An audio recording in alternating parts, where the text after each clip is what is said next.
Good morning and welcome to Varanasi. Please let me know if you can't hear me because there is a lot of noise about. It's about 7:30 in the morning and I'm here on the banks of the River Ganges, and I want to talk to you today about sacred waters because I've had a very interesting experience in this city. I have been here before 3 or 4 years ago, and it's a completely different experience for me. When I was here last time, it was my first time to India. I was feeling quite stressed out, having been hassled a lot, so I didn't really enjoy my time here. But this time round, I'm used to the chaos of India. I'm used to all of the interesting things that go on, so I'm absolutely loving it. G'day Nikki, how you going? Nikki, let me know if you can't hear me because there's a lot of background noise. G'day Mitch. So yeah, sacred waters. I'm going to tell you a story about how I have participated in rituals this week in the Ganges and some of the observations that I've made about sacred water in a variety of religions. But first of all, beautiful, thanks Nick.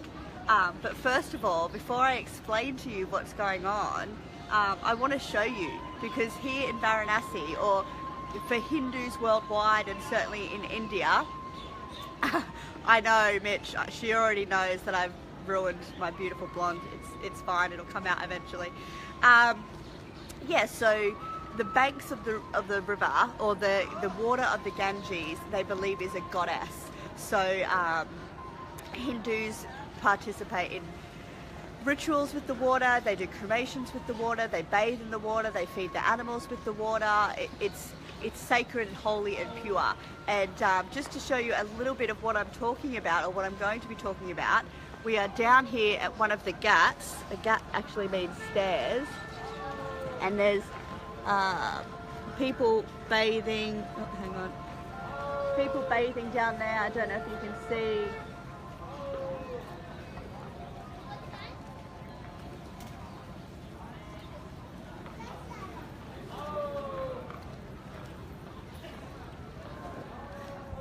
So it's like it's the life source. So they sorry. One of the reasons why Varanasi is so popular is because it's believed that this part of the Ganges River is the most sacred. So yesterday morning I got up at the crack of dawn. I was up at 5 and I headed down to the river, to one of the ghats, about 10-15 minute walk. Yes, we better do well in the cricket, Nikki, because people are asking me about it all the time, and I'm so not a cricket fan, so I really need to start Googling the results. So what happens when you go to sort of cleanse your soul in the river is you go to one of the required ghats. So there's different ghats or sets of steps for different purposes. So there's a laundry ghat and a cremation ghat and bathing ghats. So I was at the Kedar ghat, and you go and you immerse yourself in the water, and you cup your hands so that the water of the Ganges can flow through your hands and back into the river. There was a load of people down there as I was bathing, and I was a bit nervous because although it was a beautiful spiritual experience and the water is definitely holy, it's not the cleanest I've ever seen, and I was a little bit nervous that I was going to step on something, especially because there was like a herd of buffaloes like maybe 10 feet from me. But yeah, so I went in, I cleansed, I bathed, and then I got out. And then the next part of the process is to head to the temple. So right out of the gate, you go up the stairs to this beautiful temple, and we bought an offering. So the offering that I got yesterday was a milk drink, which was cow's milk, water from the River Ganges, and pot, marijuana sprinkled on top, which they call bang, And because I was making an offering to Lord Shiva, who's one of the very highly revered gods here, he really likes bang. So we took that in to the temple, and you ring this massive bell as you go in. And my guide tells me it's to sort of announce to the god that you've arrived, you're here, like you're in his house. So you ring the bell, go through to the back where you pour the milk or the offering on this, it's like a Shiva stone, I can't remember the name of it. Dilmeet, you're listening, what's the name of the Shiva stone? So you pour the offering and the milk over the stone while the Brahmin priests are singing and chanting and praying, and then a Brahmin priest prays over you and marks you with colours. That's it, you're pure. You leave the temple, any wishes or prayers that you've made while you've been in the temple, you then whisper that in the ear of this bull, which is another god on the way out, so that, you know, just to make sure everybody knows what you're after. And that's it. And as I was sat on the temple steps watching the sunrise, because this is all, you know, first thing in the morning, sipping my chai, just sort of thinking about what had happened, it just became so apparent to me, you know, this water life source is everywhere in religion. And of course, like, you know, like oxygen, we need water to live and to survive. So, you know, it makes sense that it would be so prevalent in all of our religions. But it got me thinking about, you know, I'm a Christian, I was raised in a Catholic household, so I was baptized as a baby, and, you know, water, sacred, g'day, how you going? Just getting waves.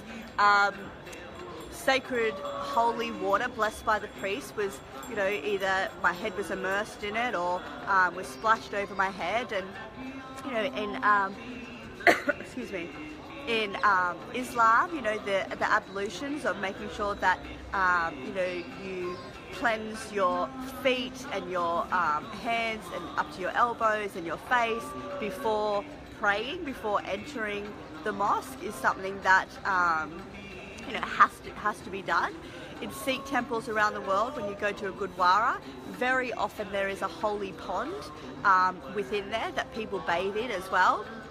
Even the smaller Gurdwaras that I've been in that don't have a holy pond, you take your shoes off and your socks and you walk through water to sort of cleanse before you enter the Gurdwara.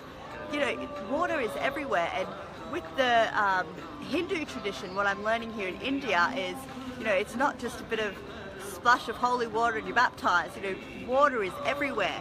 And part of the reason why there's so many pilgrims here is two main reasons, really. Reason number one is, and I'm talking millions and millions of pilgrims every year.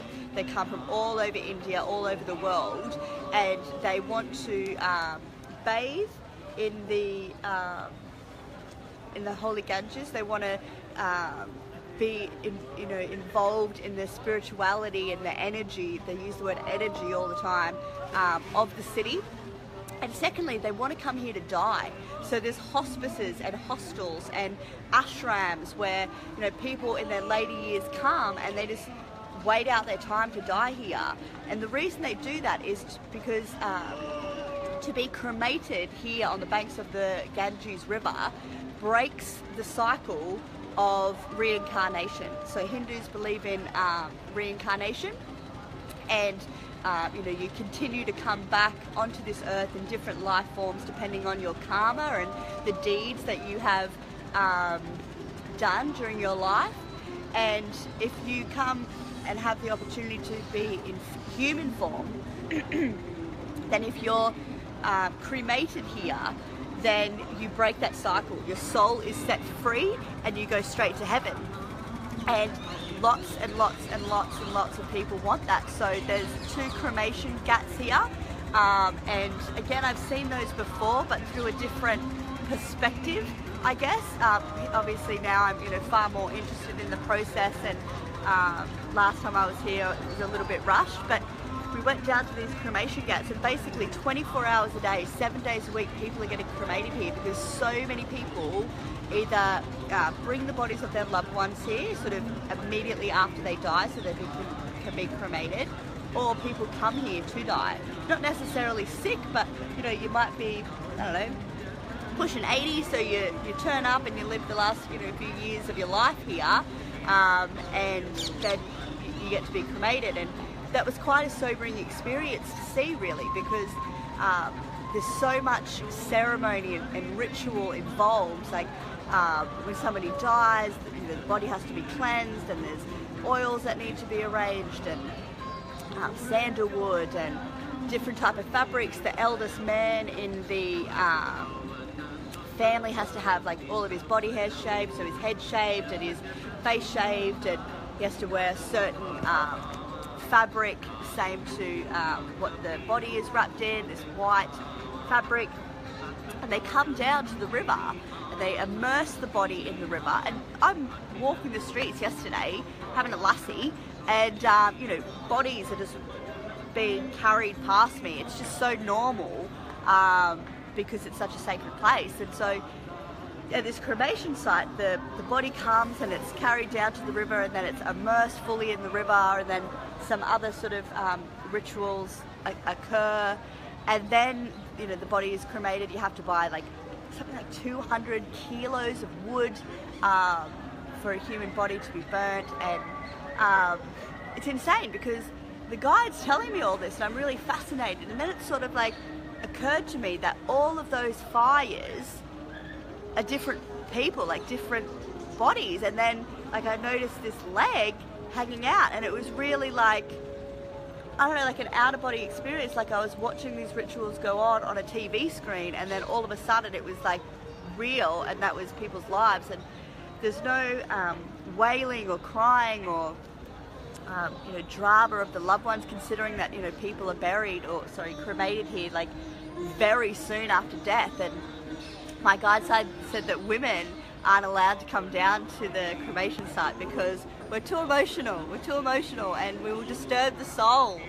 So I found that really interesting, that, you know, there's all these men about, and, you know, whether you're a tough bloke and you don't think boys should cry and all that sort of stuff, you know, the sturdiness of these men who are obviously grieving, they're just all sat around, chatting, waiting for different parts of the rituals to come through so that they can save the soul of their loved one. And you know, I said to Rohit, you know, that must be really difficult, especially if it's, you know, your brother or your wife that's just died, and you're just having to be, you know, staunch and not show emotion. And he said, well, you know, we need to be brave for the soul of our wife or the soul of our brother. And I thought, wow, that's actually quite beautiful. You know, could you stop your tears in a moment of grief for the sake of the soul of your loved one? You know, I'm a crier. I'm welling up now just talking about it. You know, it's incredible. And this you know, that's one, you know, example of the sacred, holy waters of the Ganges. But, you know, they drink the water, they feed it to the sick, they take it every day to wash the temples in this town. And there is hundreds and thousands of temples in this town, like nearly every building. I'll show you like one that's just next to me. See that? You know, that's a big Shiva temple, but there's tiny ones, there's medium ones. There's the Golden Temple here, which is another reason why millions of pilgrims come here, because if you bathe in the river and then go to the Golden Temple, that cleanses your soul as well and gets away all of your sin. And so yeah, I've just found it really fascinating, that link to water. You know, is there something in your tradition or in your church where water is really involved? Obviously, we've got baptisms and ablutions, and I think there's cleansing rituals in Judaism as well, but don't quote me on that. I'm still researching that part. But yeah, it's really fascinating. Another similarity, another link that brings us all together. So yeah, I just wanted to share that with you today about sacred waters. I'm going to give you another quick look at the river below before I love you and leave you. But any questions, anything you think that I should check out while I'm here in India, let me know. But here's the chaos of the river again.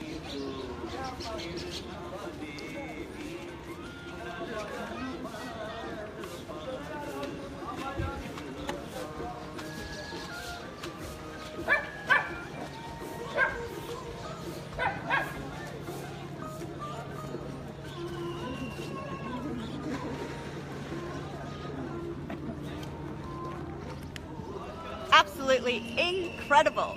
Have a beautiful, beautiful week, and I will see you on next Sunday. I'm trying to think where I'll be. I have no idea, but I'll still be in India. Love you long time. Over and out from Varanasi.